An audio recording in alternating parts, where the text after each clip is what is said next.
There we go. Okay. All right.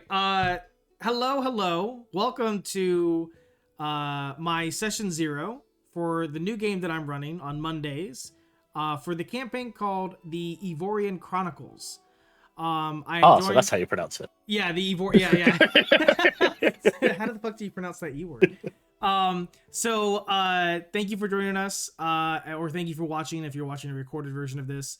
I love doing session zeros because it helps a campaign run smoother and more efficiently, and it makes everyone kind of grounded and safe and feel more open to do things when we have found a foothold to work off of. And that's kind of the idea of a session 0. And I wanted to stream the session 0 with the consent of the players who have given me their consent. So that way people at home can see how a session 0 works, because maybe you're at home and you're an aspirant DM who wants to get into that sort of thing.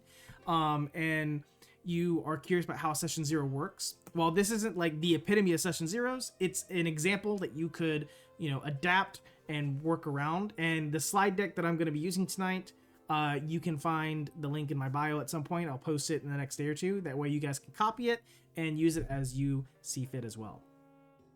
For the players that are joining me tonight, you won't be able to see them tonight. You will be able to see them next week when we stream our session 1.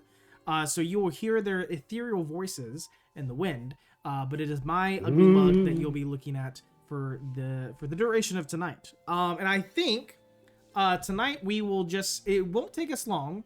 I think roughly 45 minutes to an hour. I think that's roughly what we've got going ahead of us. It could take longer, could take shorter, but that's my estimate that we're going to be working with. Okay, so let's get into it. Let's get into our session 0.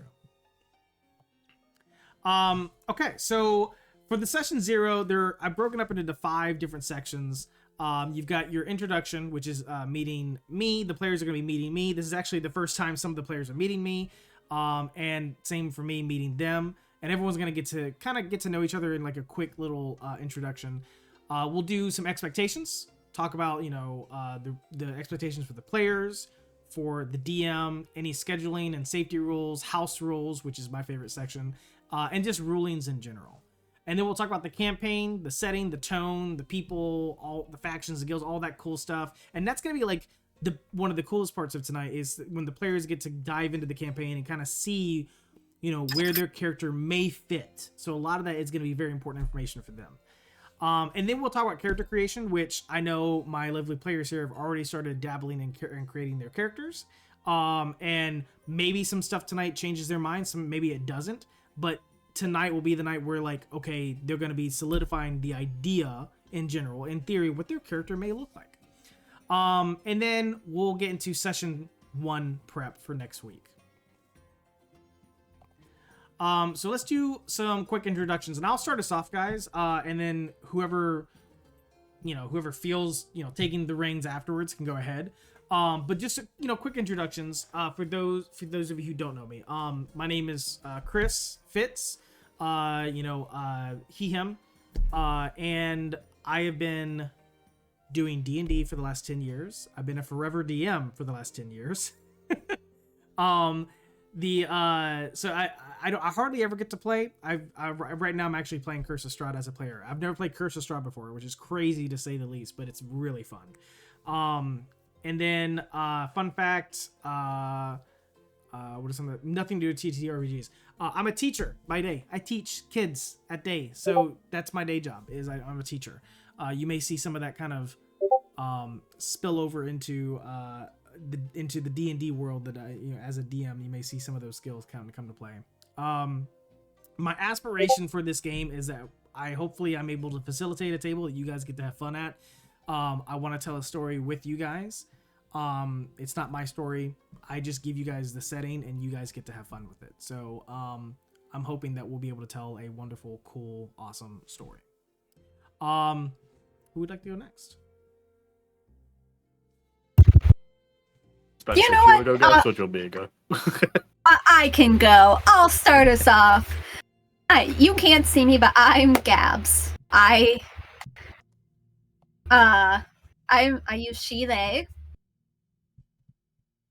experience. I've done some mild DMing before with TTP RPGs, and I am actually a player over on Fitz's other campaign on Thursdays as Seer the Paladin. So you can see Fitz over on Thursdays and see me there with him.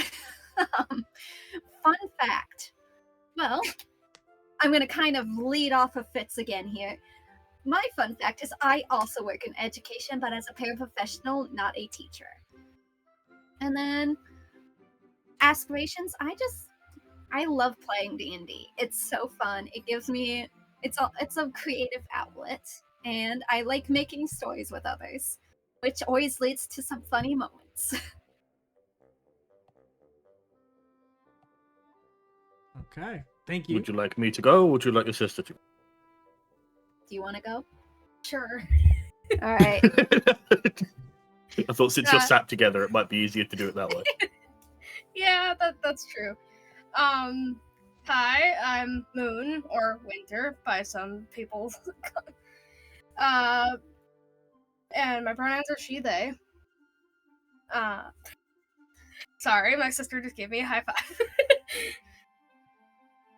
My experience with D&D, I've only been in one campaign so far, and about a week ago, I actually first time DM'd for some friends. Nice. So that was pretty fun. I've been really into D&D for a while, listening to a lot of podcasts and stuff here and there, and it wasn't until, that I actually sat down and played that I became obsessed with it, to say the least. A fun fact about me, I make a lot of art. Both traditional and digital. So I like to draw a lot of people's characters. Most of the time it's not my own. And my aspirations for what I hope to experience in this game, just overall having a fun time and seeing the world fleshed out in D&D, because that's one of my favorite things, world building, character creation. Yeah. Right. Thank you. Okay, I guess I'll jump next then. My name's Matt. I'm a he/him. Same thing with Gabs. I'm also in Chris's Thursday game. Over there playing the Goliath Ranger with a little tiny pet dragon. Weird fun fact about me. Oh god, there's so many. My knees don't work properly. I didn't. I have no cartilage in either of my knees because I fell off of a garage when I was a kid. Okay. Experience-wise, a very similar thing to Fitz of, and up until relatively recently, being the forever DM. I think yours was the second time I've played for Hunters. Okay. Hoping to experience just the same thing as always, which is just collaborative. Everything, really. Funny moments, dumb things, someone doing really stupid things and then everyone laughing at it. General shenaniganery. Okay. I think that's a word. All right. Thank you, Matt. Who would like to go next? Go next. Yeah, my name's Paul. Pronouns he, him. Oh, let's see. My experience with games. I've been doing 5e since when it came out back when I was in high school. Most time that being a DM, so I'm kind of looking forward to actually being a player for once. Let's see. Fun fact. I don't know, guys. I'm really boring. I don't really do much. I'm really into creative writing right now. That's been kind of fun. Okay. Let's see. I won second place in an animal judging contest for the whole state of Idaho, so I guess that's kind of neat. But let's see. What do I hope to experience in the game? I don't know, just being a player. No, D&D is pretty fun in general, so I'm just looking forward to all of it and getting to know new people. All the good stuff. Okay. Oh, well, thank you, Paul. Appreciate it. I can go next. Can you Okay. guys hear me okay? Yeah, yeah. Okay, hi everyone. My name is Jay, my name is John, but everybody calls me Jay. My pronouns are he, him. I guess my fun fact and probably experience go hand in hand because I have almost zero experience in D&D and tabletop. So apologize in advance. I'm going to be asking a lot of stupid questions, and I hope you No guys can be such thing as patient with stupid me. questions.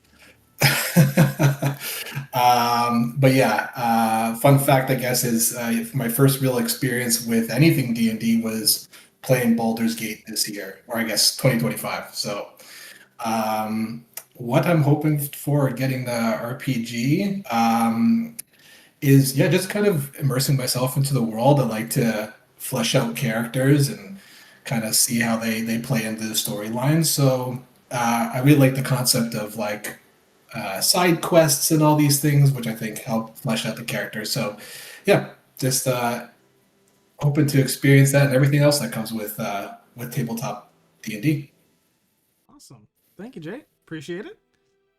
Yeah, and I will echo Matt. There's no stupid questions. In fact, you'll see a lot of times where like I don't know something, and I'm like, oh shit, I gotta look it up. So don't worry about it. You're good. Okay, fair enough. And if it Yeah, becomes no one can know anything. Yeah. Yeah, and if it becomes anything like the other campaign, there will be random lore dumps, so you know Oh, about random things. Yeah. Okay, good. There's no such thing as stupid questions because no one will know everything. Yeah. You can sit and watch as much of other shows or stuff like that. You will notice that the amount of times their DMs pull out the DMG and check things because they don't know is quite a lot. You could be DMing for as long as you want. You will still have to look things up. All right. I think that leads us to Kathy. Hello, I'm Kathy. I've go by she, her pronouns. I've played basically this type of games and D&D for about on and off for 10 years or so. Fun fact, which has been pointed out to me, I'm like a real life bard, and it's hilarious at some points in the day.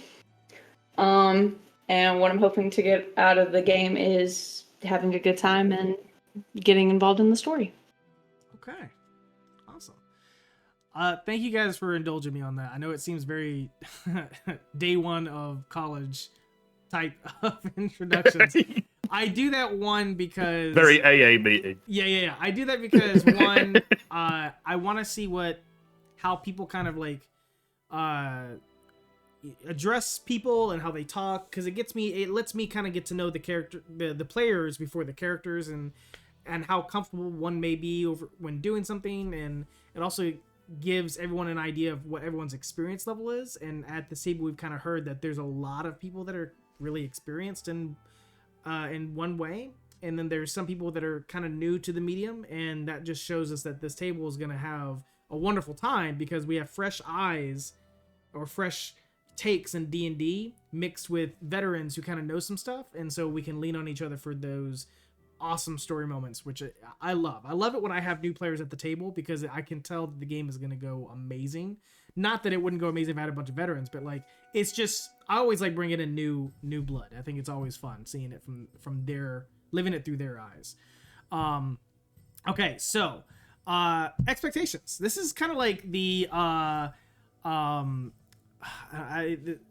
business end of our night, and it honestly is going to be important that we go through these things because these are going to be like the expectations that we set for ourselves, and kind of like almost like promises that we're going to make to each other to make sure that the game runs smooth when maybe there's conflict or when things are unclear, and stuff like that. So this is kind of like a very important part of the session zero. And if you're watching on Twitch or TikTok, this is a very important, this is why you have a session zero, is that way you can go through your expectations with your players. And it also gives the players the opportunity to collaborate with the DM about the expectations they have for the DM, because it goes both ways. So let's dive in. So for expectations, we'll start on one side of the screen and kind of move to the other. For the Dungeon Master some obvious expectations you guys probably have of me is hosting the game, making sure schedules are aligned and everyone can kind of meet and whatnot. And if no one can meet, what can I do to kind of make sure that we get to a point where we can. I enforce the safety rules, and I also accommodate the players.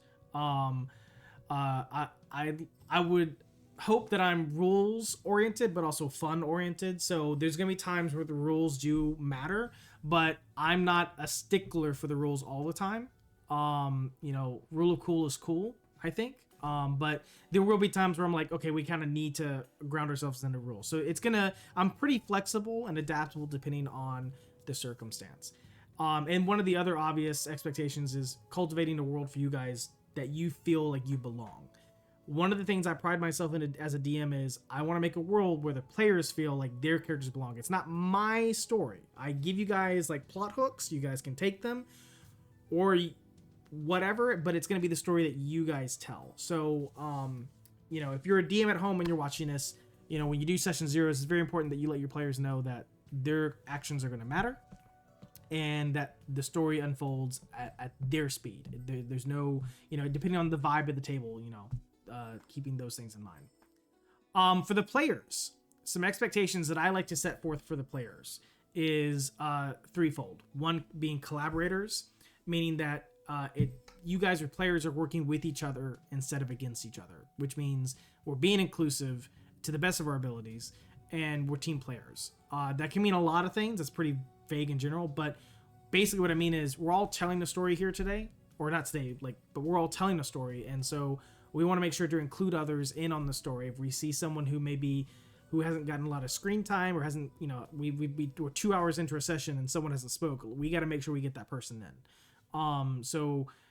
And one person's story doesn't matter more than someone else's story. There will be times where a spotlight is on one person and that's okay. But generally speaking, that spotlight is going to change and some people's story may come to the forefront while other stories may take a back seat for a little bit. But again, we're all storytellers. And so it's our responsibility to make sure that we are being inclusive and team players to that. The other expectation is just being present to the best of your ability. This is a virtual game, and so it's kind of hard when you have computers and devices, and I'm totally okay if you need to take breaks, or if you want to turn your camera off and eat, go to the bathroom, that's fine. I think the only time that it matters is if there's a scene that happens and and you've tuned out for 20 minutes and we got to recap you. I think we want to make sure you're present, especially and also in combat. It's okay if you don't know what's going on as far as the rules go, but paying attention to what's going on in combat can help you and the other players. And then the last thing is being prepared. Try to come prepared with the materials, digital resources, physical, whatever it is. I think the biggest thing you'll need for our games really is just a camera and a mic, because everything else you'll have already on your computer. But that should be about it. And I guess the biggest takeaway for this is that for those at home who don't know this, the players, you guys are playing a game that you're paying to play in. And so I keep that in the front of my mind, because one player who has a hard time with the expectations can ruin the game for other people who are also paying to play. So that's why another reason when I do these session zeros, I really hit home the expectations, because again, everyone's kind of here for fun, but I can't take the idea that the people are spending money to do this. And I'm thankful that I can do these things. And I'm thankful people want to pay to play, but with the expectations, that's why it's important for me to make sure everyone's on the same page, because one person who may be a story hog, or one person who's not collaborating well, or doesn't come prepared, or isn't as present, can ruin the game for other people, because again, we're in it together. That's a lot of me talking, but those are the general expectations that I put forth from the get-go. The next slide kind of gets us into safety, and then after that we'll talk about some other expectations. So for safety, I've looked at your consent forms. And now, DMs at home, I would encourage you to use consent forms or ask for lines and veils from your players.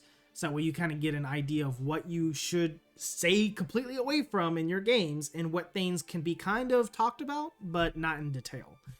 And so I looked at all y'all's consent forms, and this is kind of like the general feel vibe that I got from you guys. And some of this is also stuff that I put in there as well. But some lines, hard boundaries, content that will not appear in this game at all. There'll be no sexual violence at all. And there'll be no harm to children at all. And then slurs, racial, homophobic, transphobic, etc. Oblivious. I don't even know what that is, but it's there. I don't know. I don't know what that means, but no slurs. So fictional or realistic of any kind. So those are the hard lines that kind of that I found on the consent forums, or hard lines that I put in myself. Veils. This is content that will exist in the game, in the world, and it may get talked about or brought up, but it'll never be in a scene, like hard in a scene, like it's like the focus of a scene. It may be in the background of a scene, but it won't be the focus of a scene, or it'll be talked about, but not in like gruesome detail. So these things are consensual, romantic / sexual content. Again, that's with consent, and we'll talk about that in a second. Self-harm, torture, political oppression, which is that one's kind of expected because we're in like a political type campaign. Snakes, spiders, bugs, major realistic illnesses, so like cancer or tumors or stuff like that, and then police aggression, so like a policeful state of some kind. Now going back to the consent thing, as players, you guys, I'm pretty sure I screened everyone. Everyone's 18 or above, so we're all adults for the most part. So if you're thinking your character, you as a player or your character want to explore that side of the game, I looked at everyone's consent forms. Everyone, for the most part, is okay with it in different degrees. There's some that may have said like, hey, I want to keep it where some of it fades to black. If ever came up for some reason, an NPC or a player or two players were like, okay, we're romantically in love, we're just gonna have sex. That's a fade to black moment based off of the consent forms that I got. But if anything were to happen, it would need to come with consent first. So for example, if you want to approach the DM and say, hey DM, my character wants to romance this NPC. What can I do? Can I not do? And then I would collaborate and we would figure out the consent that is needed for that. Same thing for players. If there's a player that wants to approach another player, feel free. If you feel like you need a DM to mediate, we can jump on a call and do that as well. But based on y'all's consent forms, most of it's good to go.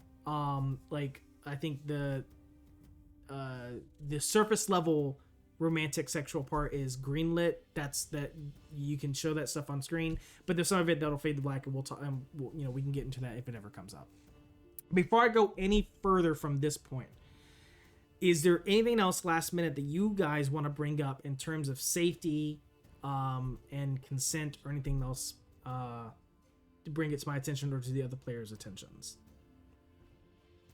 Can I just ask a question? Sure. Yeah.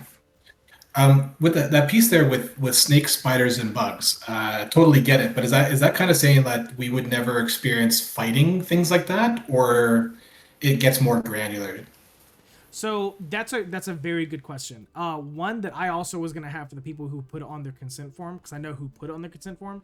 In my head, it's you might fight those things, but it's not gonna be where it's like the DM's describing how a bug is crawling in a very horrific way or something like that. Now, the people who put on their consent form, if they want to correct me if I'm wrong with that interpretation, they can.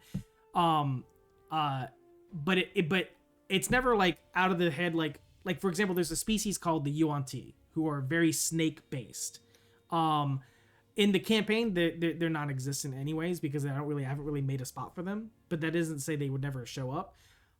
But if you were fighting, let's say Yuan-Ti, I wouldn't go into full detail about describing their movements or what, how they may be feasting or biting, or like I wouldn't go into gruesome detail with that sort of thing, if that makes sense. Okay, gotcha. Yep. Thank you. Yeah. And then for those who put it on their consent form, if you want to shoot me a DM and say, hey DM, I think the interpretation that you gave was wrong, can I correct you? And then feel free. I'm totally okay with that. Totally fine with that.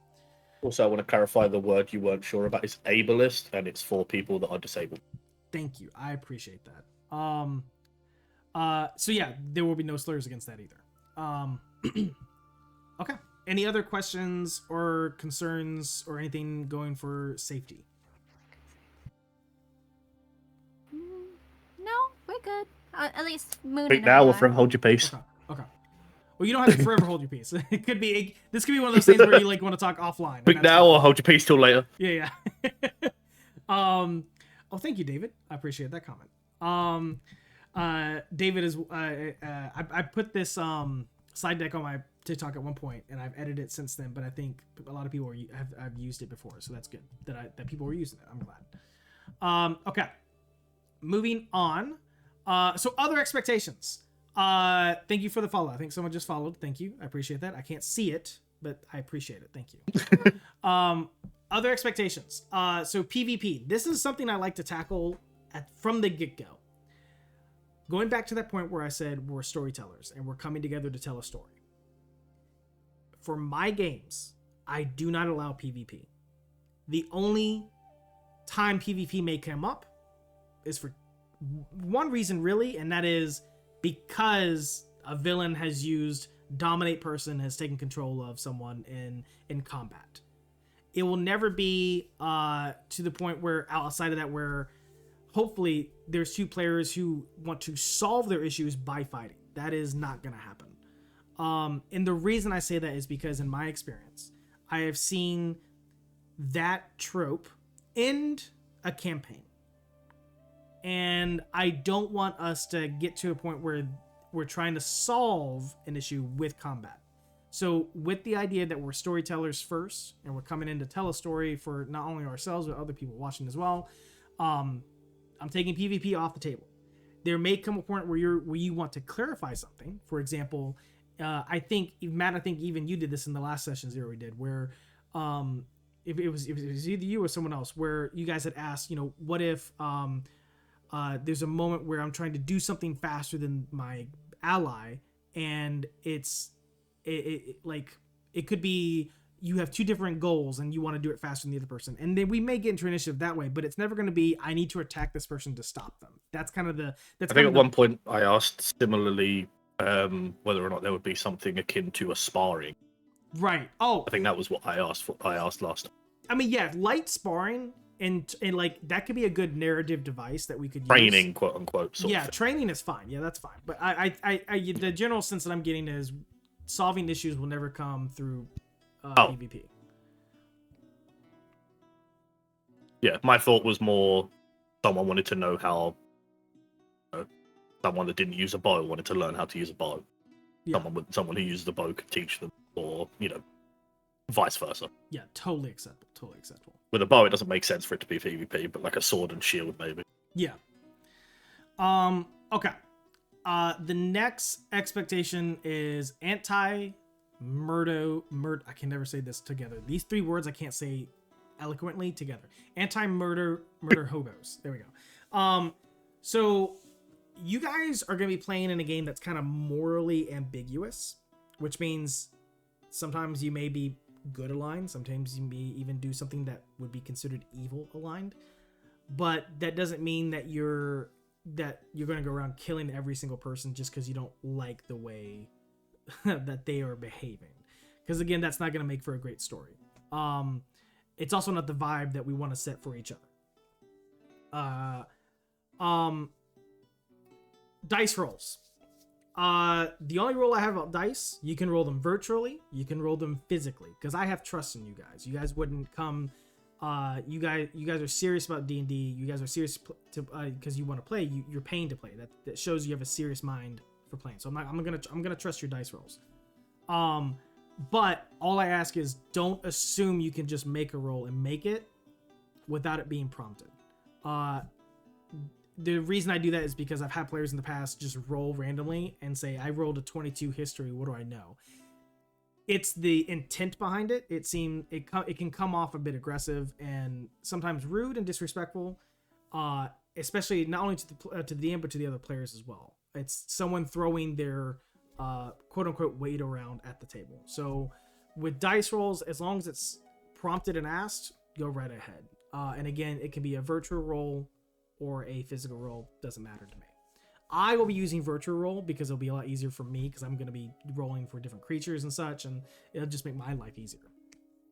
I will say there is one you did forget. Oh, what's that? HP. Oh, yeah. So, I was going to get into it when we get to the level up, but I'll say it now. When we level up, if you want to roll your HP, that is done with us at virtually. On either Roll20 or D&D Beyond, whatever it is that we're going to be using to roll dice virtually. The reason I do that is just that way everyone's on the same page with their HP. That's the only time that'll come into question. Thank you, Matt. And then main characters, the other expectations is that there is no main characters. You share the spotlight, you allow for personal journeys, and you be respectful of your team's time. One example I can give this is a druid. I've had a player in the past who played a druid. And because they were trained in nature, they felt they were the best one to always roll when nature came up. And that can be hogging the spotlight. If a player who's not trained in nature wants to roll nature, let them.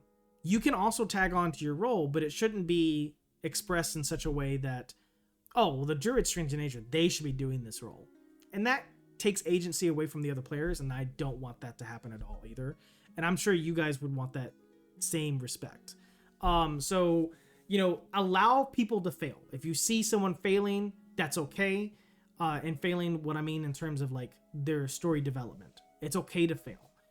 It's okay to make roles that you're not, expertised in. I mean, if someone wants a thieves tool and they're not a rogue, let them. If that's a character decision, who are you to take that character decision away from them? That's Plus, it could be funny. Yeah, of course. Yeah, yeah, it could be fun. We all like Yeah. The ultimate reason for letting people do things. Oh yeah, so we can how laugh many, at them. I'm sorry, Keeps. But yeah, no. How many times have I failed a roll and then all of a sudden I have to look up and be like, I got a whatever number.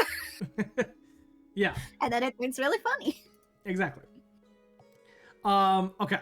So that'll bring us to virtual expectations. I kind of already talked about this. I won't spend too much time on this slide, but just make sure that, since we're streaming, this is a streamable game, that our cameras are on for the most part. I would say like 70 to 80% of the time. If you need to go to the bathroom break, I'll try to schedule breaks for us as well every now and then. But if you need to get up, you need to take care of something, please do. If you need to eat, please eat. I want you to eat. Feel free to turn the camera off if you need to do those things. Or keep them on. I don't care. It's your preference. Mics, if you have a lot of distracting noises in the background, all I ask is you keep it muted until you need to use it. Yeah, I mean, as long do your best to find a quiet spot. If you can't, that's fine. None of us have. There's some of us that may not have the privilege of a quiet basement like I do. So, if you need to mute, feel free to. And then dice rolls, we've already talked about it. I don't care how you roll it. The only time it matters is during HP rolling.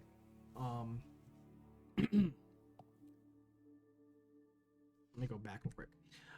In terms of expectations, players, are there any expectations you want to make sure that we take heed of that maybe I haven't brought up, or maybe you think this would be a good time to kind of discuss something other than what's already discussed? So I want to make sure you guys have your voice heard as well.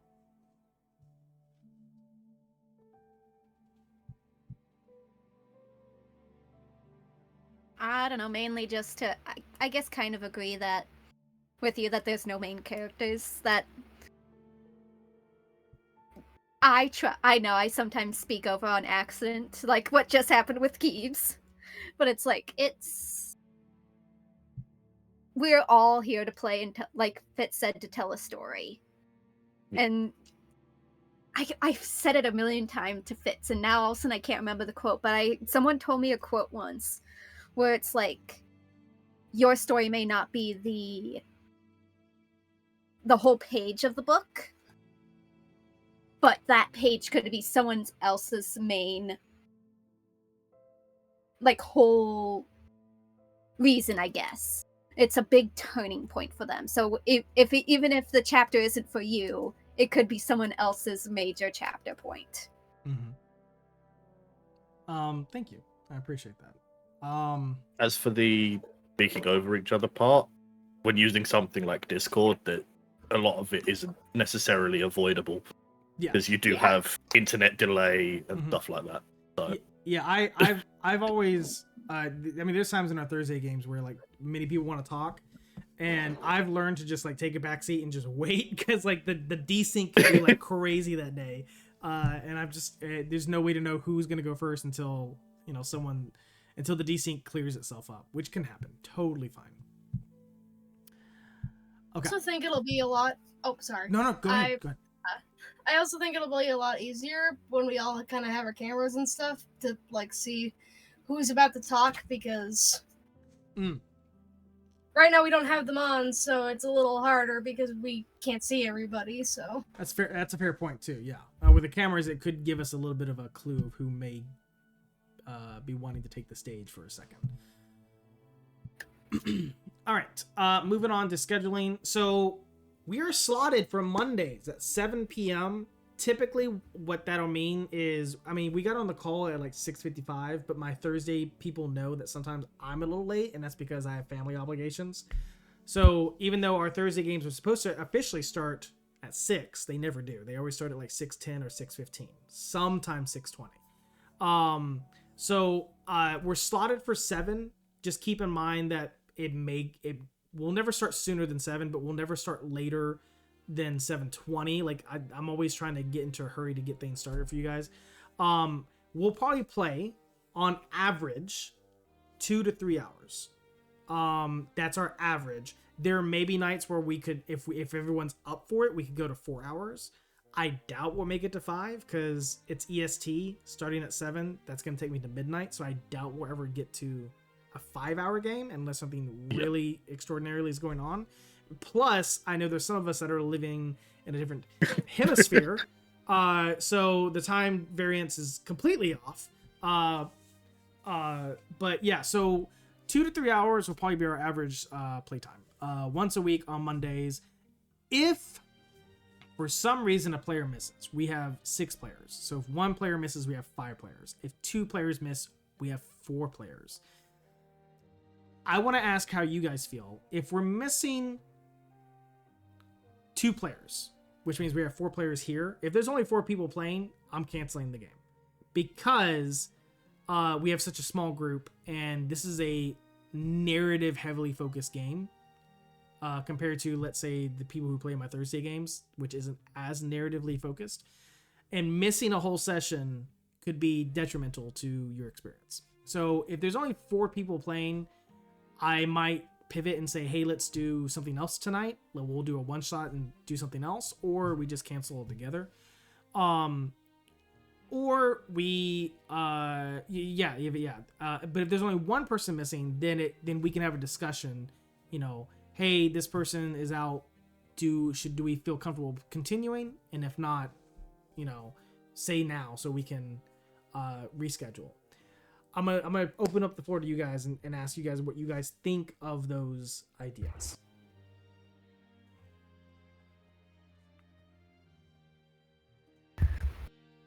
No, I think that, at least on my part, I think that all sounds really good. So.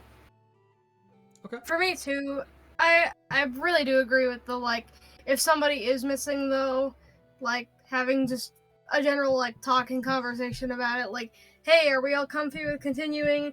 Or if something really important is happening for this person where we are at the moment, then just canceling or whatever, just having a genuine talk about it, that way everybody kind of gets the word in for how they feel about it. Fair enough. I was pretty much going to say the same thing, just depending on how important the person missing is to the current situation. Okay. Yeah, it could be one of those things where one person's missing, but that person that's missing, it's we're in a heavy chapter of their lives, and so obviously we're not going to do the session without them. Yeah. Or it could be it could be the person that's missing has nothing to do with the story, and they could be shadowed in by another player or the DM because it's a combat heavy focus session anyways. or so, like we can play it by ear. Definitely play it by ear and keep it in, and making sure that we're keeping in contact with the person that's missing and seeing how they feel about it. So I like that. Okay. I do have a question. Yes. Would there ever be a scenario where we're asked not to attend? No. For example, our character's not in. Okay, gotcha. No. If I don't think I can foresee. I'd not say it would never happen, but I can't foresee a moment where I would say this character's not gonna be here. Because that would take away from your experience. The only reason a character wouldn't be there is if, for some reason, the player is like, "Hey, my character, I'm getting tired of my character. I want to do a different character," and so the character is gonna go bye-bye for a little bit. Which is fine if you guys want to do that later on down the road, by the way. Yeah, I would never say don't show up. If for whatever reason you have to cancel, or as a player, like the player can't show up, you'll never be charged. That's for sure. But I will never tell a player don't show up. Show up if you know. Okay. Yeah. Okay. House rules. This is the fun part. I love doing this because I think I'm a little biased. I think I have amazing house rules, but I never enact house rules without consent of the players. I don't want to do something that's not in the rules that the players are not going to like. I don't want to do that. But let me explain the house rules, and if anyone wants to veto them, there's no harm, no foul at all. I promise you, no judgment.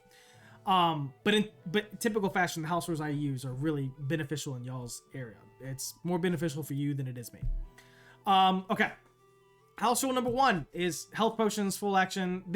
I've had to change this actually because in the new rules, it's already you can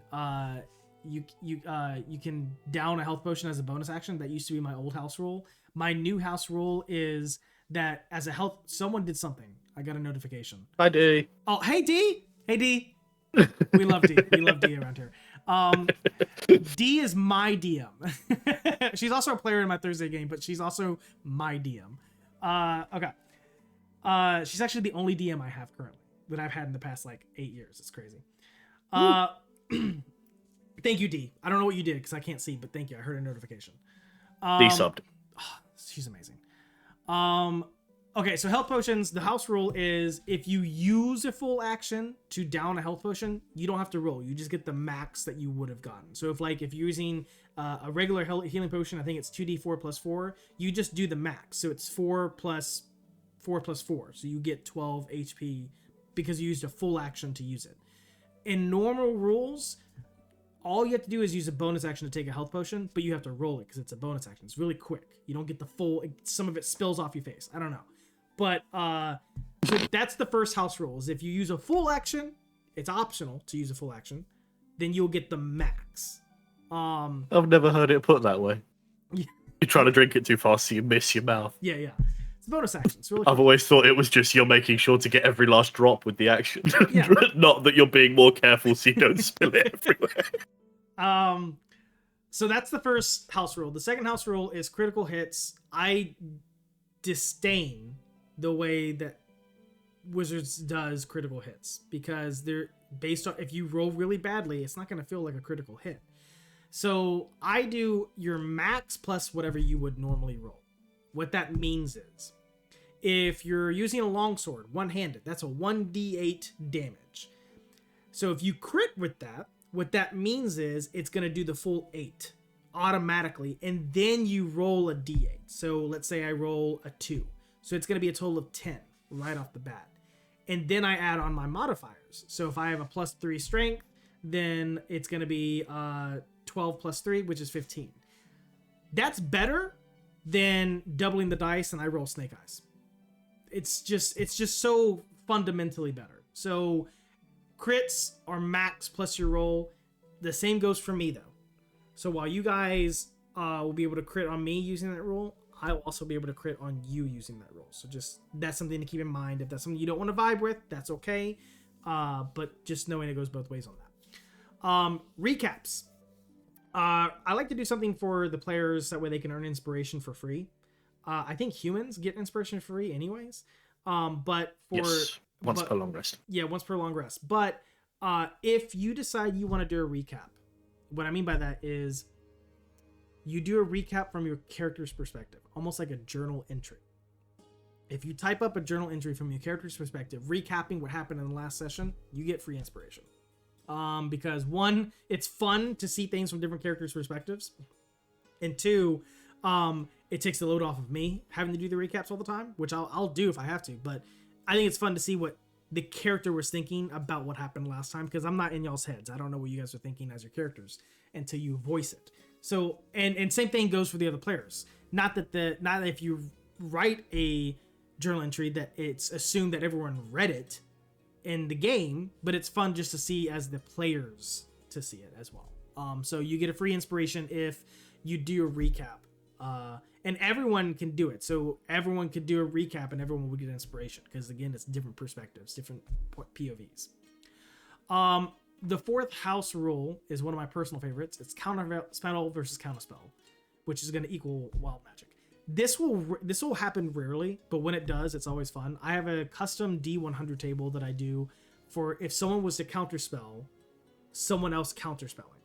So for example, wizard casts fireball, villain casts counterspell, and then some other hero, because of action economy, some other person casts counterspell on the villain's counterspell. Boom, wild magic. It's always fun, and it doesn't happen a lot, which is it sneaks up on you when it does. Definitely fun for like the higher level parts of the game. Wild magic is to answer your question, wild magic is something that's kind of innate to the sorcerer class, because there's a sorcerer subclass that has to do with wild magic, where something wild and unpredictable is going to happen through arcane means. So for example, if we follow this rule, counterspell versus counterspell, I would roll on a D100 table and something random is going to fucking happen magically. It could be your hair turns red for an hour.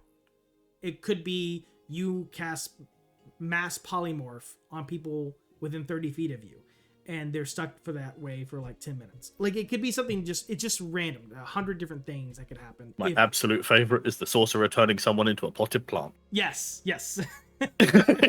This is random. One of the best ones in the entire list is the sorcerer turning someone into a houseplant. Yeah. So that's a cool, fun house rule that I like to use in my games. Another is surprise rounds with the new 2024 rules. If you go and look at the new 2024 rules, there's no such thing as a surprise round. So if the players want to ambush the enemy and they plan very well and they do amazing execution on the ambush, per the 2024 rules, all that really happens is the villains roll disadvantage on their initiative. That's it. They could still roll pretty high. And what's the point of the ambush at that point? So I said, scratch that shit. If you play Baldur's Gate, then you may know the rule I'm going to implement. And that is, when you do a surprise round, there's a setting in Baldur's Gate 3 that you can turn on or off. And it's, if you sneak up on the enemy and you initiate combat with them, and they're unexpected, they're unaware of what's going on, then you get an action before they do. So, like, for example, Matt, you sneak up on a band of goblins. They don't know you're there. You go to attack. You don't roll initiative yet. You go to attack. And let's say you hit or miss. Doesn't matter. You use an action. Then they're aware because you just try to attack them. So now everyone rolls initiative. And when it gets to your turn in combat, you don't have an action because you already spent it to start the initiative. You probably would have an advantage anyways when you try to attack because they're unaware. So you lose the action, but you still have your bonus action and your movement.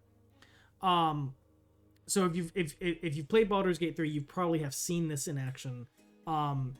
If we use the new 2024 rules, it's I will say it's more simple, but it's not going to be fun to you guys if you guys plan very well and ambush the enemy that they roll 2 19s on a disadvantage and they still go before you even get to ambush them. Like, it doesn't make sense.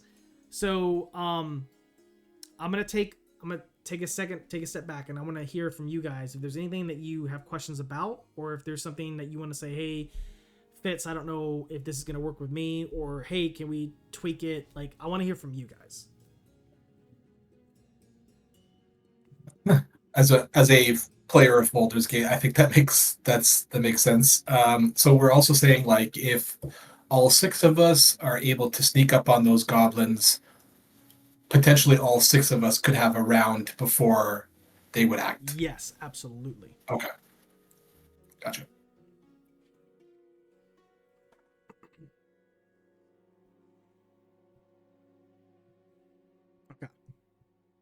Okay, all right. I'm not hearing anything else, which is fine.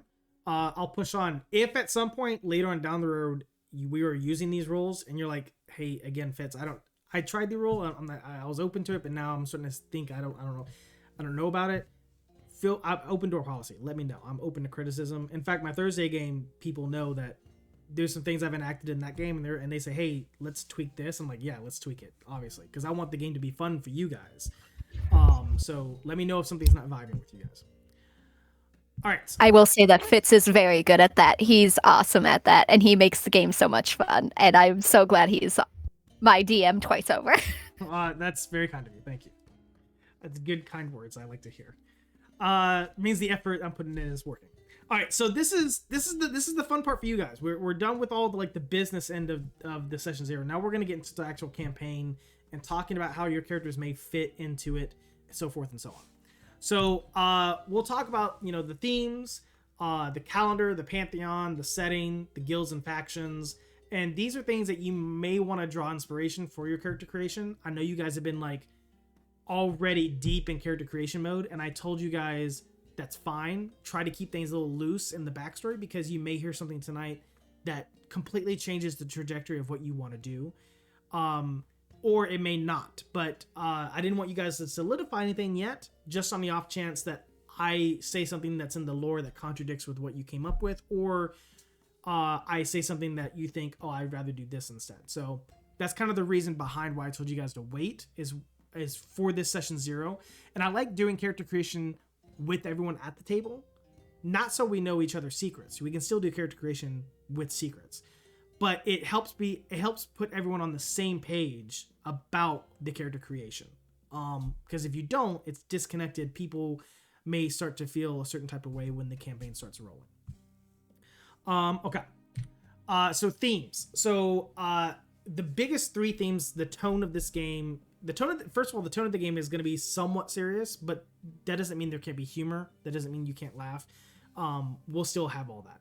But the idea is it's going to be kind of a serious focus for the most part story, because it's going to have political intrigue, and there's going to be some ambiguous moral decisions that you guys may be put into. For example, you guys may be asked by some noble, elven noble, to spy on another noble. Is that against the law? Technically, yes. But he's going to pay you handsomely for it. And the reason he's doing it is because he's a good noble. He has good intentions. He thinks this other noble's behaving badly. Or it could be the illegal flip. if you get caught. Yeah. It's only illegal if you get caught. Or it could be the flip, where it's an evil noble and they're paying you even more than the other one would, and they're asking you to spy on a good noble. Those things may come up. That's a very simplistic way to put it. But those are the kind of things you may find yourself into. Or, there's a villain who's begging for mercy. You know that killing him is going to save a lot of lives. But saving him not killing him will save something in a different kind of capacity. So there's going to be decisions where you as a group will need to decide on. But I'm not going to hold anyone to being, if you're a paladin, for example, being completely good. You're a flawed character. Even paladins fuck up or make a bad decision, and they have to repent. Same thing with clerics. And I'm not going to hold the rogue to be bad. You can be a criminal and come from a bad past, but what's the redemption arc you're seeking? So there's a spectrum that we're on, and I'm never going to say, hey, we need to be to one side over the other. We'll probably find ourselves in the middle, and then waxing and waning a little bit. And then the last thing is an evolving narrative. I want this story. I'm gonna put you guys on a map. I'm gonna say, here's the scenario, and then from that point on, you guys are gonna make 1,000 different little decisions and maybe a few big ones. And the way the story ends will be dependent on you guys. I have an idea in my head of how I would like the story to end, but that's me keeping it to myself, because I don't want the story to be railroaded for you guys. So there are things that I will throw at you and like plot hooks, and whichever one you pull on as a group is the one we're going to go with. And if you make a decision that results in a whole noble house being stripped of their lordly titles, that's going to change the landscape a little bit. And it'll thus change the story. And because of that, every now and then after sessions, I may have like, these DM to players talks where like, hey guys, just so you guys know, above table, you guys did this, so that means this. So you guys will get a peek behind the curtain because of that, because there's going to be so many different decisions you make that it's going to change the way things unfold. Okay. The calendar. I'll have a link to give you guys here pretty soon for the calendar. But it's a 12-month calendar. For the most part, just think of it as January to December, Monday through Friday type of deal, because that's what it is. I just gave it like fantasy names. So just to keep it simple, but to have some kind of immersion. But when I give you guys the link of the calendar, feel free to like go in and like come up with a birthday for your character, and we'll put it on the calendar. And who knows what happened when that day comes up. I won't tell you. Kaz just has my birthday. What's if I that? remember correctly. I think Kaz just has my birthday, if I remember correctly. Oh, yeah. Because I couldn't think of one. Yeah, that's totally fine. I when I give you the link to the calendar, whatever date it's already on, that's not the current date. I haven't selected the current date yet. That'll come later. But you'll see also the 4 major eras that we're in. We're in the era of ascendancy, and we'll get into that a little bit deeper here pretty soon. Let's see. The Pantheon. So I've just checked, and yes, he does. The Pantheon is I am not this story is not going to rely too heavily on a Pantheon in terms of like the gods are going to interfere too, like this isn't a story about the gods per se. The gods may be brought up at some point, but this is more grounded in terms of like character driven stories. So the gods are there, right? They can be there, but they're not necessarily a big component of the story. But I put them there so that way people can have a deity to cling to if they're a cleric or paladin, or even a warlock making some kind of deal with a patron. But these gods are more or less translated into different cultures. For example, in my Thursday games, this is essentially the same gods. They're just called something different because cultures clash and sometimes they mix and things transcend over. But in the narrative of this game, these gods derive from the birth of the Empire. And so they're a relatively newish pantheon that derived within about 4,000 years ago in terms of the setting.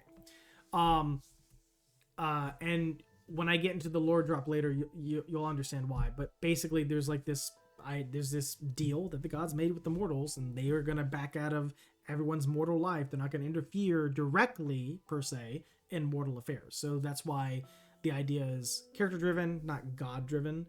Although, when you guys get high level, maybe that stuff will come up. Who knows?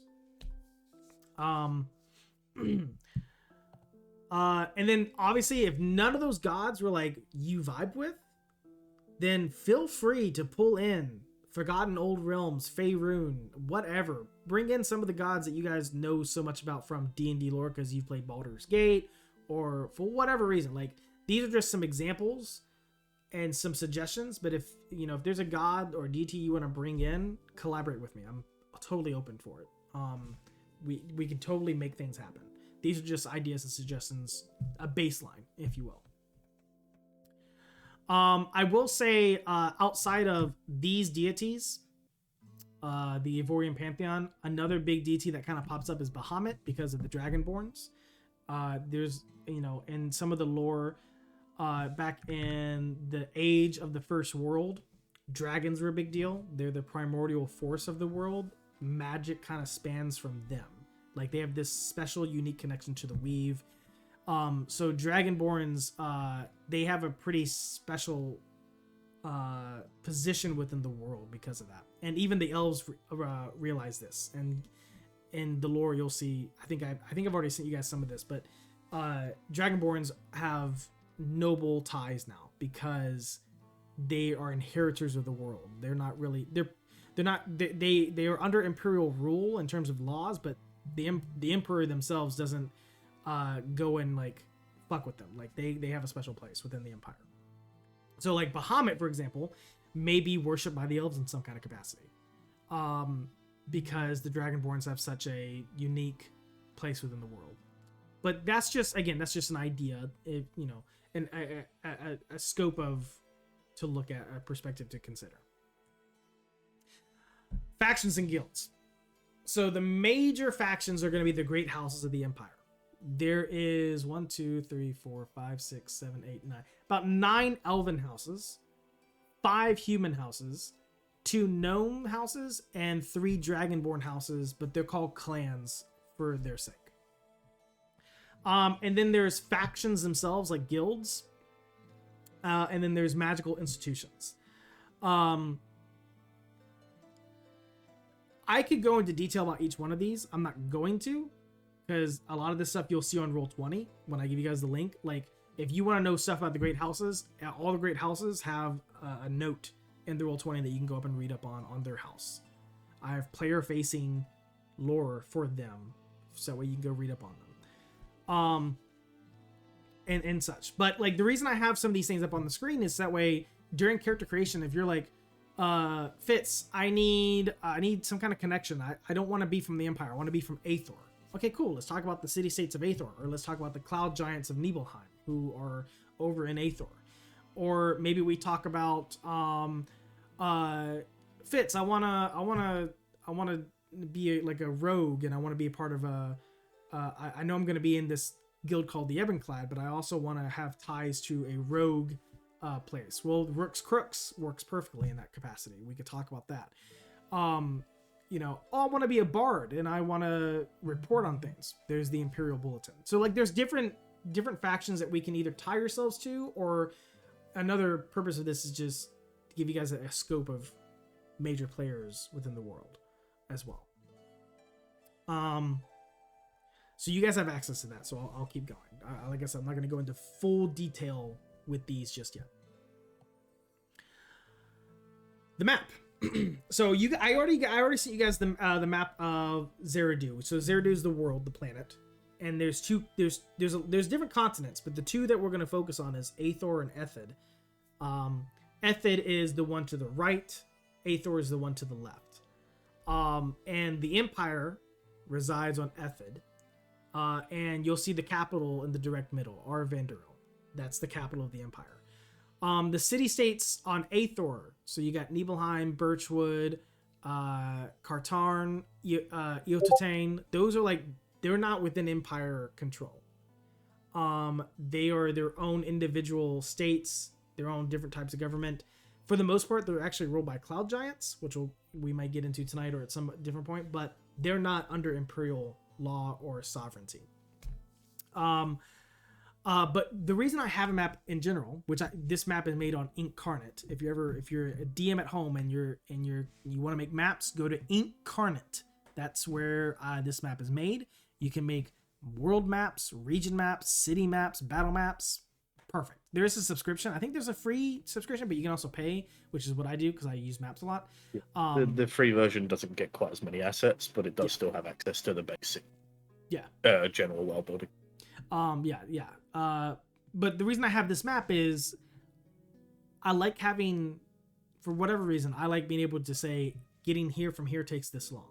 And so the hexes on the map equate to a certain distance. So when you guys are traveling across the map, you'll be able to easily track it without having to ask, hey, DM, how long is it going to take to get there? You don't have to ask me. You can count the hexes and it'll tell you. So that's kind of the biggest benefit of having this map. On the map, you'll also see different dots and different symbols. The Empire, there's only one symbol for that. The capital, there's only one symbol for that. Cities in the Empire, there's 3 of them, and they're signified with a star. These cities have 8 to 15,000 people. So they're the major cities. There's only 3 of them. And they're like in different corners of the Empire. And they're all port cities as well. Then you go down to towns, which are like the solid dots. Towns are like roughly anywhere from, I don't know, like 800 to 3,000 people, somewhere in there. definitely a less population. And then you've got your villages, which are the open circles, which are like 300 to 500 people, maybe. So it scales in that capacity. If it's a village, there's no lord that is present at that place. They may have like a sheriff or a mayor there, but no lord lives there. Instead, that village will pay taxes to a town or a city where the lords actually reside. So those great houses I was talking about, when you get on Roll20, you'll see some things that I put on the map for you guys to kind of figure. That way you can figure out where all the great houses are on the map. And so like the great houses reside in cities and towns, not villages. So just to give you guys kind of like an idea of the map. There's places on this map that are not identified. Not to say you will never go there, but I left it open-ended for character creation. So like, for example, the desert is not labeled, and one of the players me and a player here tonight have already started collaborating on the desert. So I left it open-ended because I don't know what I'm going to do with it, and I may want to save it for someone did something. Thank you. I appreciate you. You're amazing. Love you. So I leave things open-ended just in case, a player wants to collaborate and, come up with something, or I don't need something for that area yet because that's way down the road. I'm not going to make something for it. 9 times out of 10 when I've run this campaign, everything takes place on the major continent, and then it might spill over to Aethor, or vice versa, or it may start on Aethor and it spills over to Ethid. But like the bottom like left of the map, like that half diagonally, it's open for interpretation, open for collaboration. I have ideas about what's going on in those parts of the world, but I haven't written storylines for them.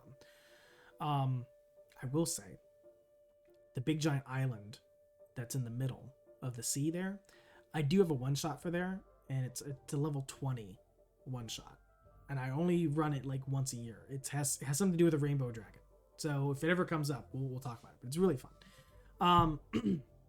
Okay, We'll keep that in mind for when you were saying before of if someone's gonna miss a session, we'll do one shots. Yeah. Keep that one in mind for that. It could be. It's level 20 too. It's like it's the max, highest you can go. It's a real fucking fun time. All right.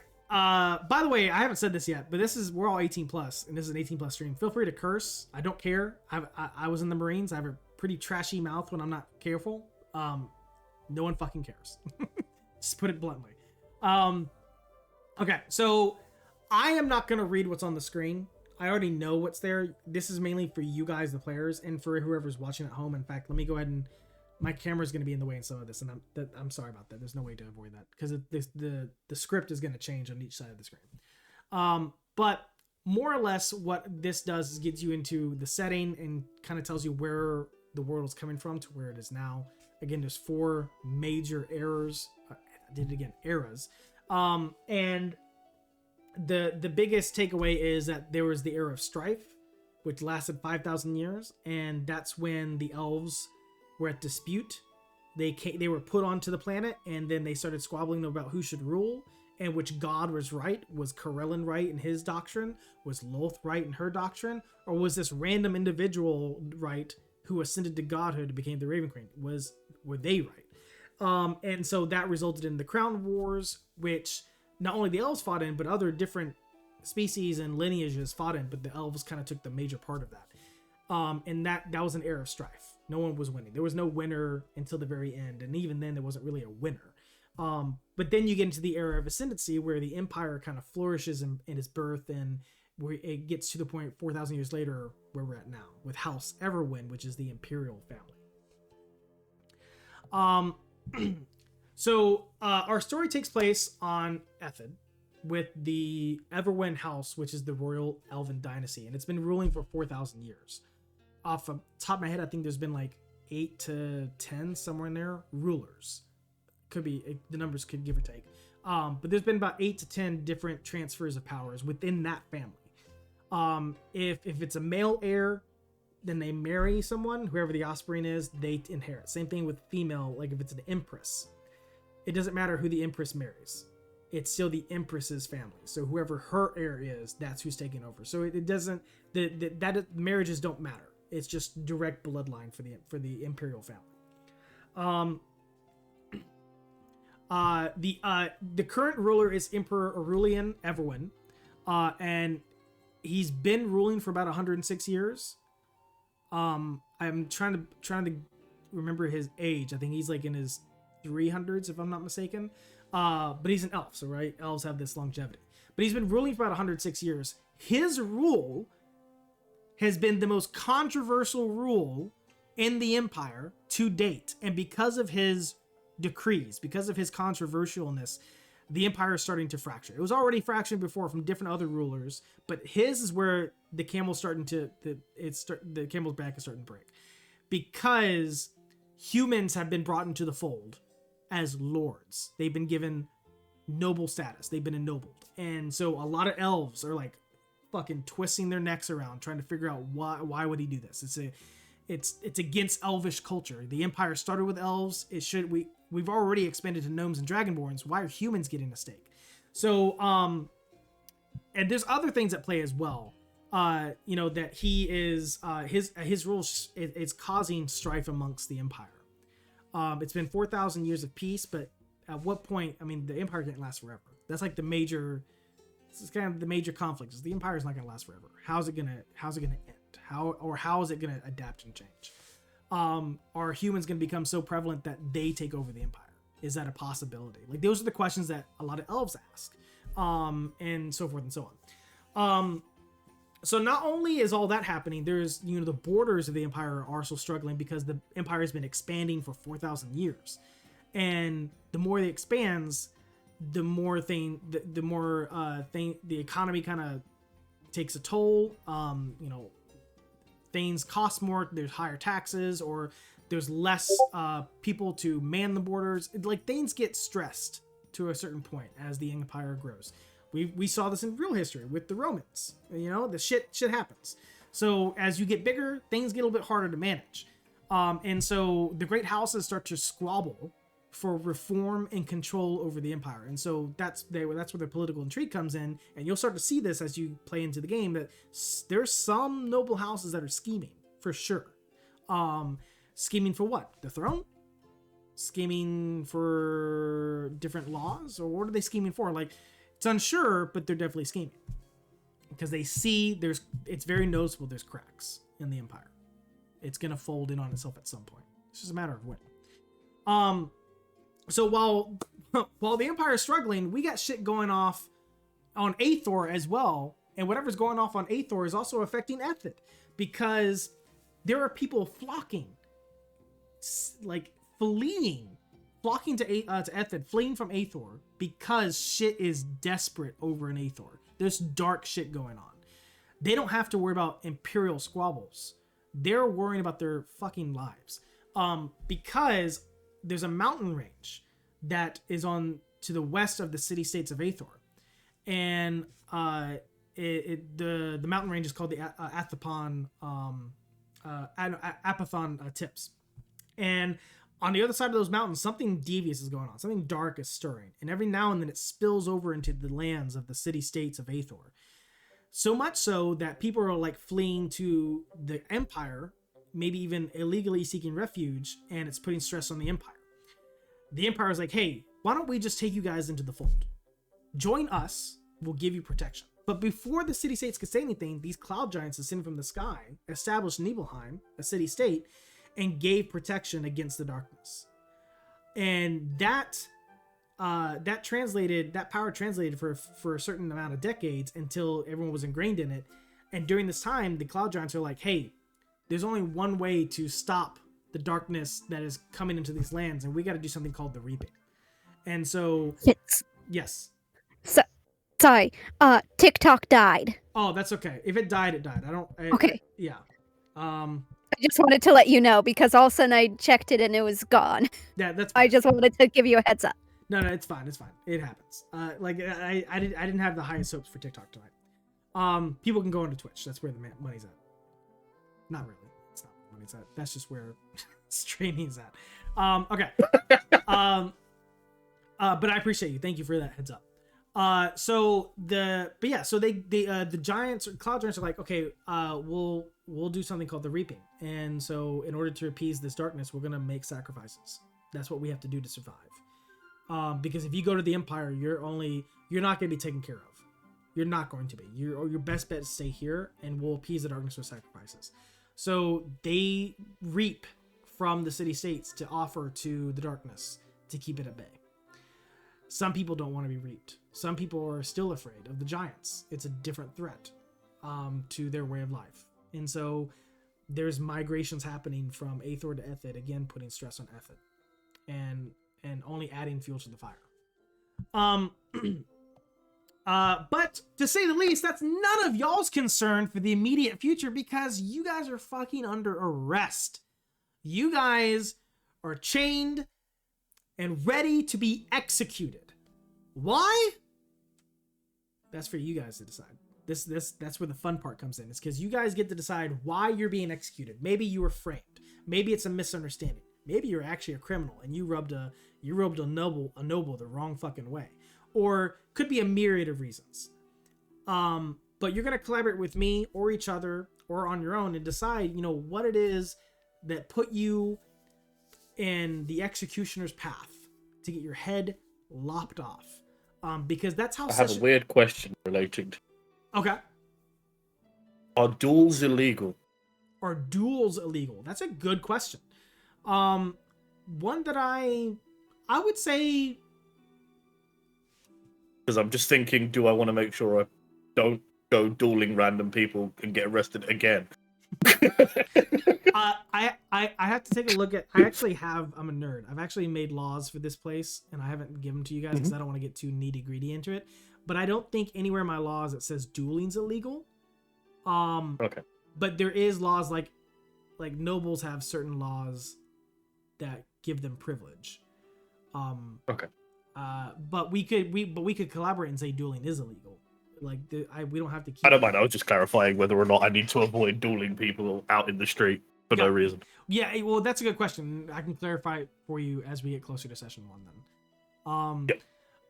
But yeah, so in session 1, we're gonna begin session 1 with you guys captured, jailed, and you're being taken to the executioner's block to be beheaded. Almost like Skyrim. Think of it like Skyrim. Essentially what's gonna happen in session 1 is you're gonna be freed by someone from a faction called the Ebon-Clad. And the Ebon-Clad is a faction that only recruit people that are about to die because of wounds, or they're about to be executed, or some kind of thing where hey, you're about to die and I can offer you a way out. And so the Ebon-Clad is offering you guys, the party, a way out. And it's either die or take this way out. And basically what it comes down to is you incur a debt. It's a 50,000 gold debt. You pay off that debt, you're scot-free. You get a second chance at life. You just have to do what the Ebon-Clad needs you to do. And that's kind of where a lot of this moral dilemma comes into play, because the Ebon-Clad may send you somewhere or may ask you to do something because they've been hired to do something that may or may not put you in a weird, precarious situation. That's how this campaign is going to start.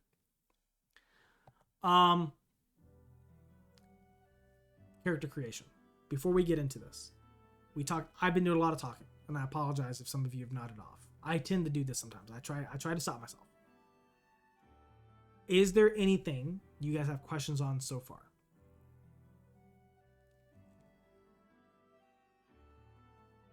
I'm okay. All good here? I'm good as well. Okay. A question Yeah, real no. quick. Yes. So it's kind of going way back to that whole deity section. I was wondering, are we allowed to create our own deity/religious figures, or do you want us to keep it to more?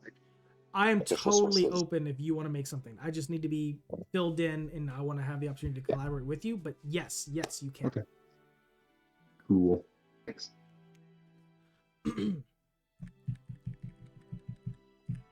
Okay.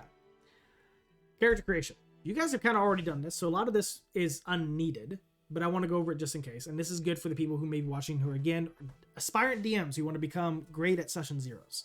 Not to say I'm a master of it, but I do think I'm pretty good at it. So for character creation, the process would be, looking at your abilities, what sources you're using, choosing your race and class, backgrounds, character depth, all that stuff. So the first thing I'll say is leveling up. It's milestones, baby. Experience points are not used for this campaign because that's too hard to track over a long-term story campaign. We're going to use milestones. So we can focus on the narrative. The milestones, I will give you guys a heads up of when, hey, in 2 to 3 sessions, you guys are going to level up. Like, you guys will get a heads up. It won't be last minute, oh, and you guys leveled up. It won't be that. The reason I do that is because if we're telling a story, sometimes part of telling a story is telling how you got better at what you're doing, and giving you guys a few sessions heads up knowing that will give you time to think of why a wizard in the party knows more spells, or why there's a cleric who has I think clerics, I don't know if they have subclasses at level 1 or 3, but why they have adopted a new persona or whatever. It gives you time to explain those kinds of things. So milestones are what we're going to use for leveling up, which is very vague for you guys, and I understand that, but I promise you it'll help the story unfold a little bit easier than number crunching the whole time versus my Thursday campaign where we actually do use experience points. We'll start at level 2. So if you haven't made a level 2 character, make them level 2. We'll probably end this story somewhere between level 12 to 14. It's not a hard stop. It's just somewhere in that area, depending on, how far you guys get and, the conclusion on the horizon. And if at some point there's an epilogue where the characters can get at higher level, sure. But the gist of the story will probably take place from level 2 to 12, 14, somewhere in there. So when you're creating identity, some things to keep in mind is obviously your lineage, your class, and your background. But when it comes to your identity, the biggest tip I can give any DM who wants to run at Session 0 or any player who wants to play in a campaign, I do not expect any player at my table to know how to play their character's personality and identity from the get-go. In fact, there's places on your character sheet that talk about personality traits, bonds, flaws, ideals, all that stuff. Feel free to leave that blank. The reason I say that is because your character is going to change over time. Sure, you can put that stuff down now and adjust it later. But I don't want you to feel like you put something set in stone and now you can't change it. For example, for some reason, Gabs wants to use a Southern accent on Session 1, and it turns out she can't do a Southern accent. Or the character, as she's getting to know the character, doesn't feel right with a Southern accent. Change it. I don't care, because it's your character. So, when you play a character, until you've walked a mile in their shoes, you're not going to understand them verbatim. You're going to have to get a feel for that character. So feel free to leave sections on your character sheet, like the ideals, bonds, flaws, all that. Feel free to leave it blank or add stuff and then change it over time. In fact, what I'll do with you guys is every 10 to 15 sessions, I'm going to do a check-in with you guys and see, hey, how's your character doing? Have your character's goals changed? Why? And just so we can all make sure we're on the same page. So yeah, don't feel like on Session 1 you need to know your character outright. You don't need to know them outright. It's okay. Just know the basic gist of what's going on. Available races. This slide is old because it uses the 2014 source material, but the stuff still applies.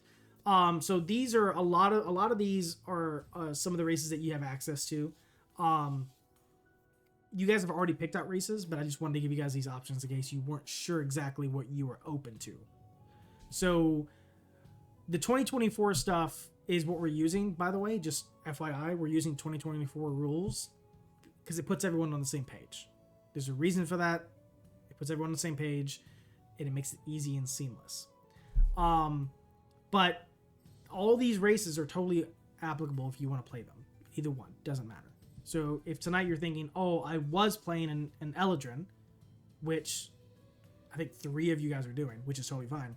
I think there's only 2 of them. I think there's only 2 people that aren't. Yeah.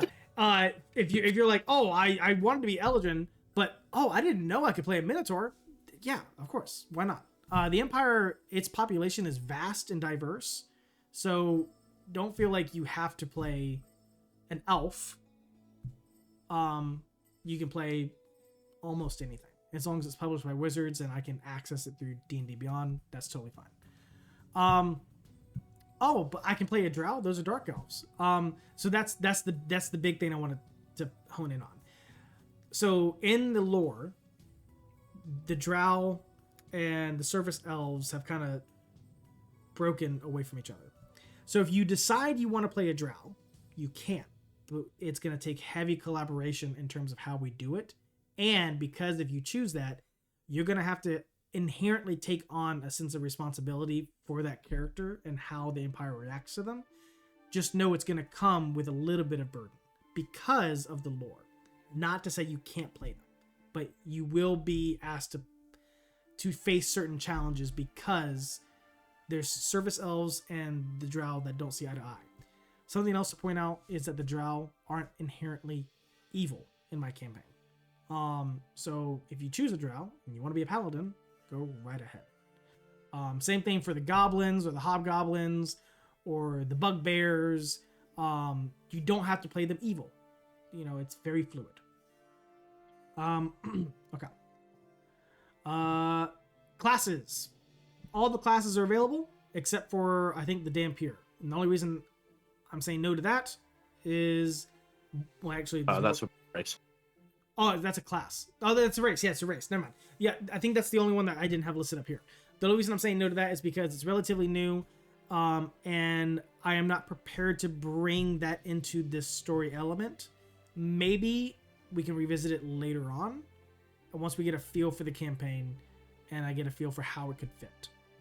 But all the classes are open for you guys to play around with, and multi-classing is obviously available to you guys as well.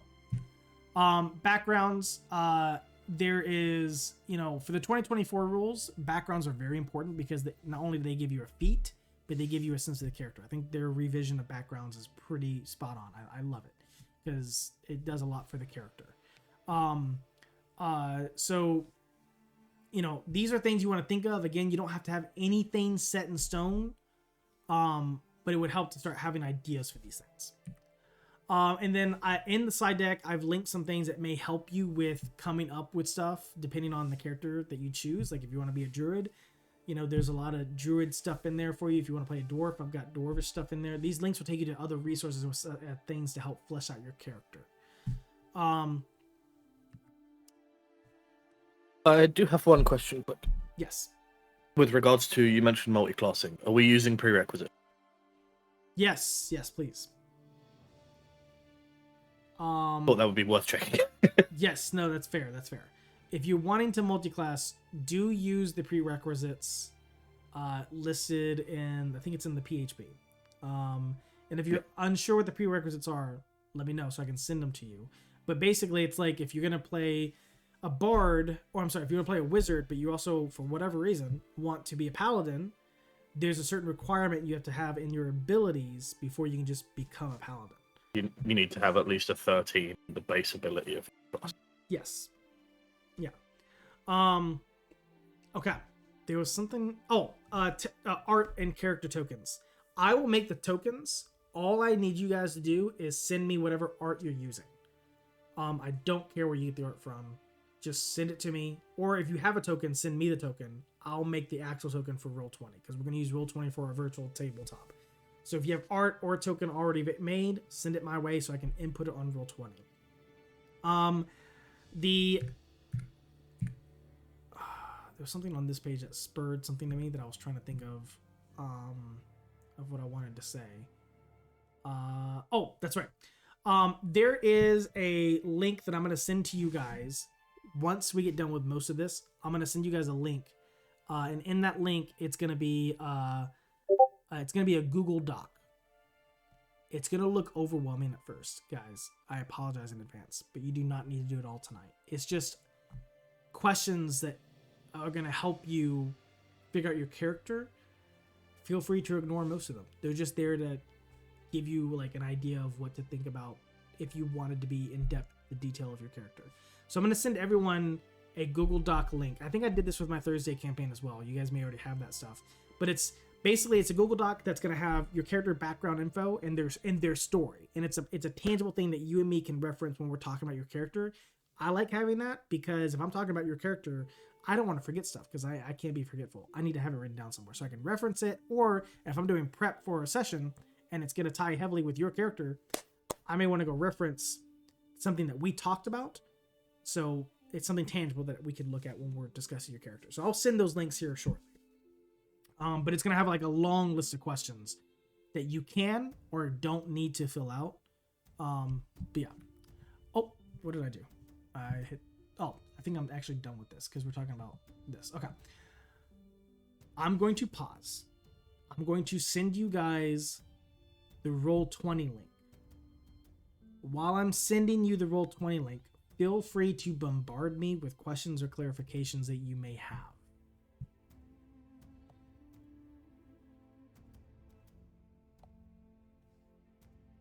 I have a question. Yes.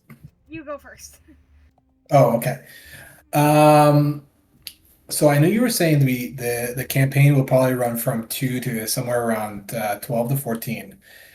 How many sessions do you think that's gonna run as? I've heard some campaigns that last for years. Is that like what's your typical experience with that? That's a good question. And it's a good clarifying question to have because what are you signing up for?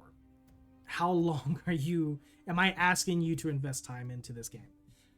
So before I answer that, I'm going to say, no matter what time frame I give you, you are more than welcome to say, hey, I think I've reached the conclusion of the campaign.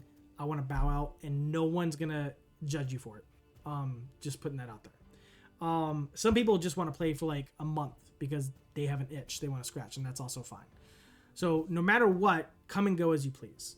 Just know that if you go, let me know if you're not coming back so I can fill the spot.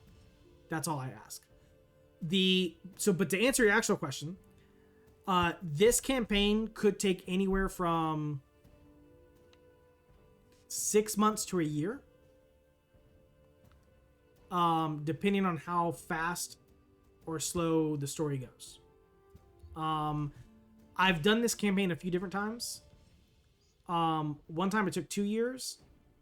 One time it took like 8 months. It just depends on how invested the players are and how fast they generally get through a session and what they cover and whatnot. How much side content we go after. Yeah, the side quests and all that. Like, do you guys really want to? Are you guys a group that really love side quests, or do you guys want to focus on just the main quest? Like that stuff will come into play. But in my head, 6 months to a year is generally how long the story would take place, if that makes sense.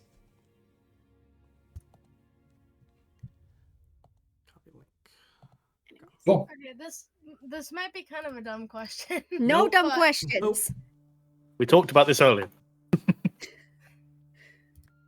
But so say we wanna, like you said earlier, make a different character later on, like after we get farther into the campaign. I don't want to assume obviously, but I would figure that the entire the race list that's on the Google the slide sheet is available for the other characters as well if we want to make one later on. Yes. But I just wanted to double check. Absolutely. Yeah. All right. I will smack you if you ever say that. And if you ever say that another thing is a dumb question. Okay. There are no dumb questions. I sent you guys the Roll20 link. You hopefully using that link, you're able to get on. When you get on, if you see it asking you for camera stuff, you can decline that. And if you go to the settings, if you're looking at my stream right now or my shared screen, I'll show you how to do this. If you go to the top right where the gear is under settings, and then you go down to, I think it's audio and video, you can go to video display and put it as names only. That way you see it like I do. So down here at the bottom right, this is what I see. I don't have everyone's fucking portrait blocking the screen. So you can change that setting as well there if you want to take that off. But if you've never used Roll20 before, what I wanted to do is take a quick second to kind of guide you through it. This is where we'll do most of the map stuff. So if there's combat, we'll go to Roll20. If there's something I want to show you, it's going to be on Roll20 for the most part. At the top right, you'll see different tabs that you can click on. So there's the chat bar, which is the first one, and that's also where you could roll dice as well. There's the art tab, which you guys don't really need. It's mainly for me. This next one is the journal tab. That's really important to you guys because it's going to have a lot of lore for you guys. One, it has players. So like I have you guys, for the most part, kind of played up in terms of like a character sheet if you want to use a Roll20 character sheet. Although I do encourage you to use D&D Beyond because everything's linked there. It's a little bit easier, especially if you use the Chrome extension that goes with D&D Beyond that lets you roll straight from Beyond D&D 20? Yeah, Beyond 20. It's a great extension for Google Chrome. I use it. It's fucking handy. But I've got that stuff in there. There's a spot for NPCs, which there are none yet because you guys haven't encountered any, but I'll start putting NPCs and their lore in here. The setting lore in its entirety, for the most part, is there for you guys to look at. I haven't put all the factions and guilds in, but like the general sense of the lore is there. And what's really neat is that there's a little section called the Great Houses of the Empire. If you click on that, it gives you access to all of the houses and lore about the houses and maybe the sigils that they use that correspond with that house. So that's all there for you guys to kind of read over the next week and get a feel for the setting and who and what are the big players within the Empire. So feel free to read that at your leisure right now, later, it doesn't matter. You'll find there's a geography section. You guys don't have access to all the towns just yet. Because I haven't made maps for all the towns. There's one that I've got locked in. That's gonna be the first place you guys go to, but I'll give you access to that once we get closer to it. But that's all there. On the actual map itself, you'll see different like icons. So if I zoom in on my screen, there's the map itself, but then because Roll20 has this feature, I can tag things. So for example, over in Ishinar, which is in the south, general south, there's these two tags, and these tags are tied to the houses that kind of govern or reside there. So House Galathil and House Goldreach all reside within the town of Ishinar. On the flip side, if I go north to Jalandor, there's only one house that resides there, and that's House Castellan. So these are ways to kind of access the world for you guys to kind of see where the players are, like the big players of the Empire are, and kind of map things out if it helps. Okay. I'm going to pause again, and I think this will be one of the last times I need to pause. The only thing that I need to cover now is just session 1 prep.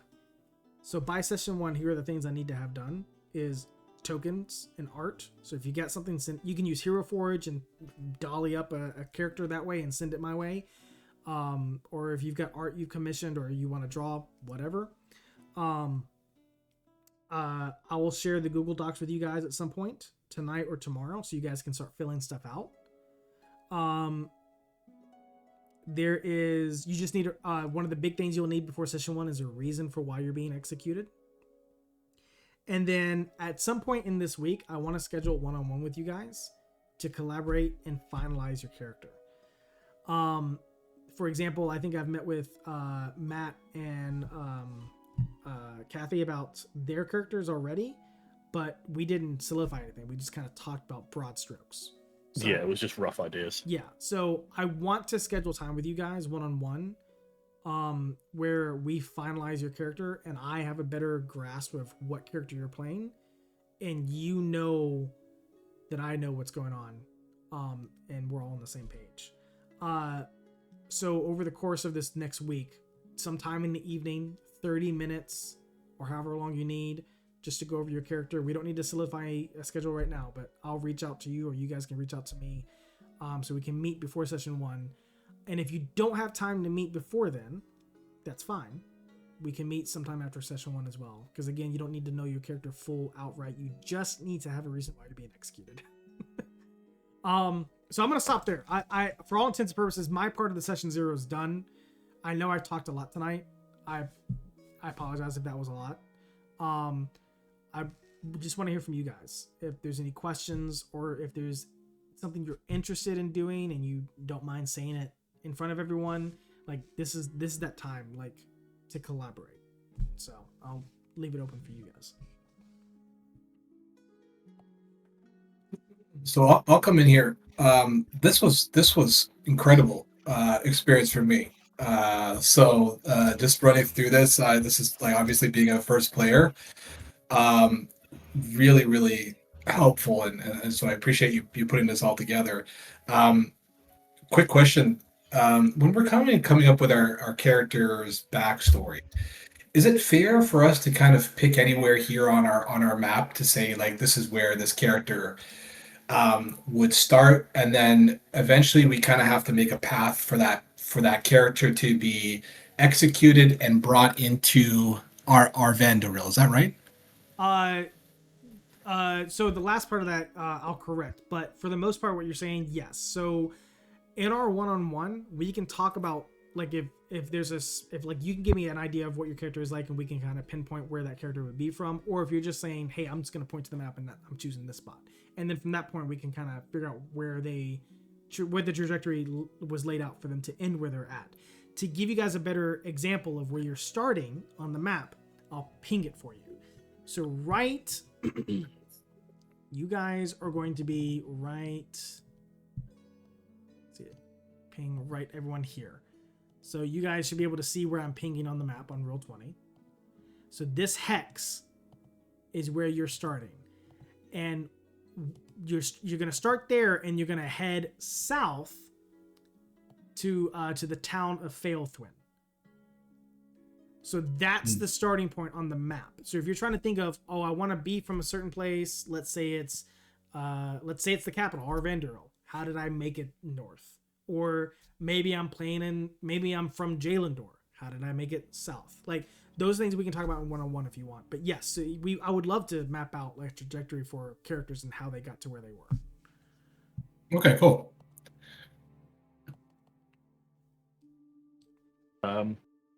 Actually, no, that one can wait till the one-on-one stuff. Okay. I had a question and then I realized that it's going to give stuff away. So for now, I'll wait. Yeah. I understand that a lot of people like want to keep things close to the vest, and I respect it. So if there's something you want to talk about, and you want to save it for the one-on-one, that's also fine.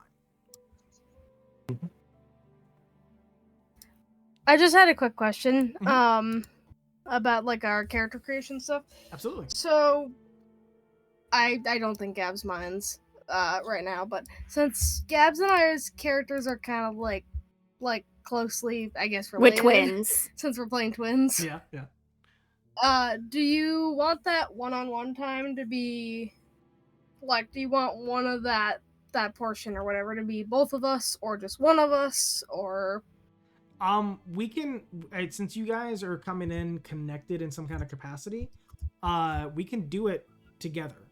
It doesn't have to be separate. The only reason it would need to be separate is if one of you wanted to keep something secret. But if you're not looking for that vibe, we can do it together. Yeah, no, I think we were kind of planning that our twins are pretty at close.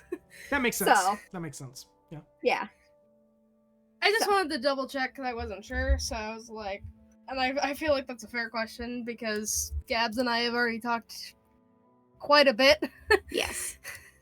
Understand. Mainly just vibes, but I have an idea of what you guys were also gunning for based off of the stuff I sent you guys, and like I can tell based off what I already know. I kind of already have an idea, and I'm very excited based off my assumptions. My assumptions could be wrong, but I'm pretty excited to say that. You should be excited regardless. Obviously, yes.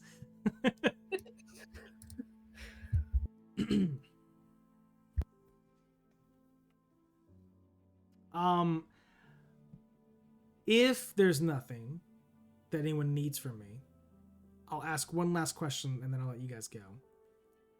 What has been helpful here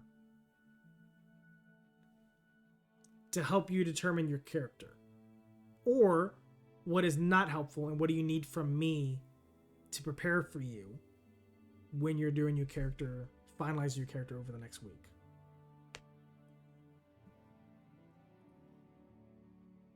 Sorry, can you repeat? Yes. I catch all of it. What would you need from me or what has been helpful that I can add on to from everything we discussed. What do you need from me, or what has been helpful that I can add on to help you flesh out your character over the next week? Is there something that you would need from me? Something I need to add on to? A simple yes or no to the question I've just DM'd you. I actually gotta pull up the message now. Hold on. Oh, I forgot to circle back to that. So, the answer is yes. I think based off of what we discussed. Yeah. Oh. Okay. I'll change that. At some other point. Okay, cool. Honestly, I think what helped Moon and I the most was you giving us more background and lore on it, because that'll kind of help us shape our characters a little better to fit the world. Good. I hope it's not overwhelming, because it is a lot, but it's just, hopefully it's just enough that you feel like you can ground your character. I kind of feel like it was the perfect amount. Good. I think what was helpful for me was the fact that you kind of explained that where our characters are flawed. And I think that's going to be an interesting one for me, because I don't have a lot of experience with this, but I see cleric and I see this like holy symbol and nothing but good.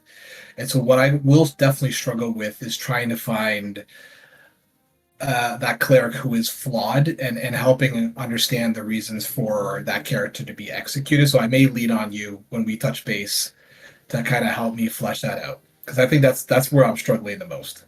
That's an understandable struggle, especially like you're a cleric. Why am I being executed? We can have a lot of fun with that. That's actually, I like to see it as a great opportunity, less of a challenge. It's still a challenge, but it's going to be a great opportunity to tell a story there, I think. So yes, I look forward to that one-on-one with you. And I'll keep that in the back of my head. The cleric, why being executed?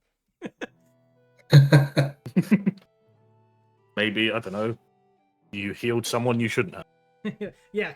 You were too compassionate. You were too compassionate.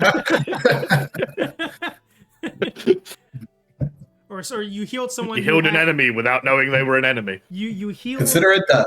You healed a noble who was poisoned by their heir, who was going to inherit everything, and now the heir is fucking pissed. You accidentally healed an assassin that tried to kill the emperor. But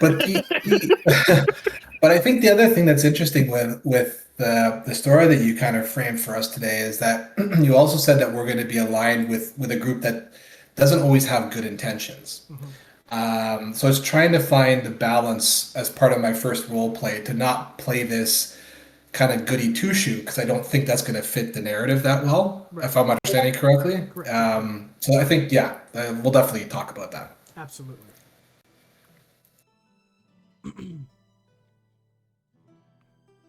Anyone else got any thoughts?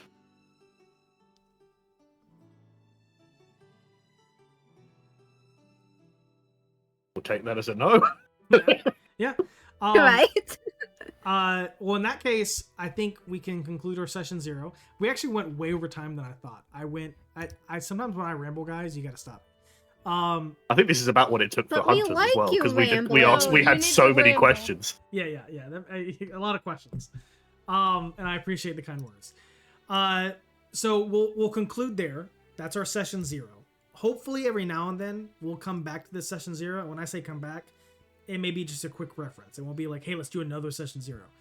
But again, this session 0 will help us ground in the expectations of the campaign. Because if you can't imagine it, try to imagine a game where we didn't do a session 0 and we just cold turkeyed into session 1. It'd be very difficult to play those characters and play with each other. So that's any advice I give to anyone watching. Please have a session 0 if you're doing a campaign. If it's a one shot, maybe not so much, but if you're doing a campaign, you need to have a session 0. So we'll conclude it there. Feel free to bombard me as soon as this is done or throughout the next week with questions and clarifications, demands, whatever. And if I, for some reason, forget to message you back, which I've already done at some point in the last week, do not feel that you will annoy me if you are reminding me, hey, I said this, can you circle back to it? Because I will forget, guys. I will. I want you to annoy me, please. Open door policy. If you feel like I have forgotten to reply to you, hit me up. 9 times out of 10 is because my family, my kiddo, has distracted me or work has distracted me. That's usually what it boils down to. But yeah, we'll conclude there. Feel free to bombard me. And in the DMs, we'll decide when and where we can meet to discuss one-on-one or one-on-two, whatever it is in terms of character creation. And session 1 will be in 1 week. 7 p.m. is the start time, but we'll play it by ear. But 7 p.m. We'll probably meet here in the server. And when we do our one-on-ones, we're gonna test out the tech equipment as well. So I'll get you guys to log on to the VOD or video so we can get your camera set and prepped for that session. So I don't spend the first 30 minutes figuring out everyone's cameras before we start streaming. That can always be. Well, that's also why we started coming a little bit early for. Yeah. So yeah, thank you guys for your time. Thank you guys for your patience and collaboration and just open-mindedness. I look forward to a wonderful campaign with you guys. And yeah, thank you. I'm going to say goodbye to the stream first, and then I'll say goodbye to the player. So bye, everyone watching. No worries. Appreciate it. Have a great rest of your evening. And hopefully we'll see you on session 1 of the Eveorian Chronicles. Sayonara. Bye, Mom. Bye!